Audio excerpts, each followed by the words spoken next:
Welcome to Game, guys. I'm your host, Bricks, and today we're going to be going over the top 5 tips to improve your recon gameplay in Hell Let Loose.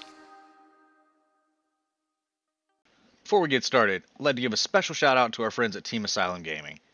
You can check them out at discord.gg/Team Asylum. Welcome back to another top 5 tips in under 5 minutes. And don't forget, if you like this kind of content, let us know by hitting that like and subscribe. Now clean off your scope and let's get right into those top 5 tips to improve your recon gameplay in Hell Let Loose. Tip number 1, the role of recon. So what is recon and how do they influence the outcome of the game?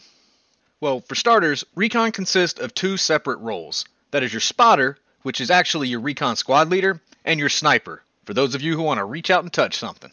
Each team can only have a maximum of 2 recon squads, therefore making this a highly sought after role. Now that we've covered what the recon role is, what is it meant to do? The sniper and spotter complement each other by having both long-range and short-range weapons, but also by the spotter having binoculars to see even further and point out targets for the sniper. The spotter also helps the sniper with close quarters area defense, and the team by marking tanks and other high-value targets on the map. The multifunction recon role's primary responsibilities are intel gathering, sneaking behind enemy lines, holding a point, creation of flanking spawns, and locating and destroying enemy garrisons and other high-value interests. Tip number 2, set up tactical garrisons. This is a quick tip and it should seem obvious, but you'd be surprised how many times a recon team is on a really good flank and they don't put a garrison down for the rest of the squad to come and attack from in friendly territory. So when planning your flank, see if you can borrow another squad's support guy, or even if the commander can drop some supplies along your route for you to put a garrison up for others to spawn on and attack the point from a different location. If the flank's good enough for you to take, it's good enough for your team to take. Tip number 3 is learn your weapon. Each loadout for the spotter does have a different weapon, but this is primarily for the sniper. If you're on the US, you have a 2x scope, versus if you're on Germany, you actually have an 8x scope.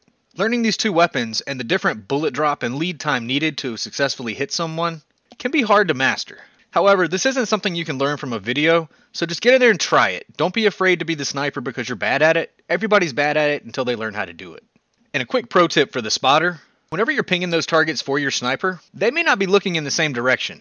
So call out the actual direction based on your compass at the bottom of your screen. And also don't ping directly over the target or the sniper may not be able to see the target. It could obscure the actual person you're trying to ping. Tip number 4, basic recon tactics. There's a couple parts to this tip, so we'll go through them one at a time.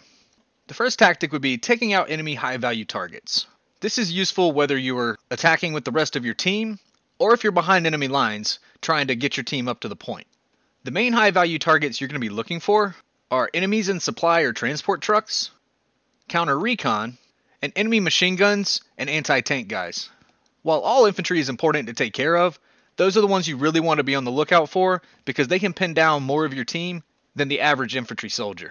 The second tactic is route and point reconnaissance. After all, recon's in your name. This can be done in a lot of different ways, and we'll go more in depth into tactics in a later video. But an example is if a squad is trying to hit a certain point so they can put down nodes or whatever they're trying to do, you can go through first and let them know if there's going to be a lot of infantry there.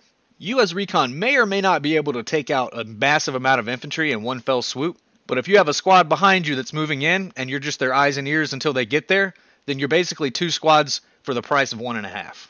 And like I said in the previous tactic, you can go ahead and take out their MGs and the other heavy artillery that can take out the friendlies as they approach. We could go into basic and advanced tactics all day, but the last 2 tactics I'm going to touch on here are to not be afraid to quick cap right after another point is taken. If you're already on the next point, try to take it and hold it. If nothing else, it makes the enemy fall back. And the other, be on Gary, OP, and node disposal. If you're in the back, be on the lookout for those and supplies, because taking those out can cripple the enemy. And lastly, tip number 5, provide Overwatch. This tip may go without saying, but provide Overwatch for your spotter as he's moving in order to safely leapfrog through the map. Thank you again for watching our top 5 tips in 5 minutes. As always, hope you learned something. If you like the content, hit the like and subscribe button and tell us down in the comments what you want to hear next. And until next time, see you in game.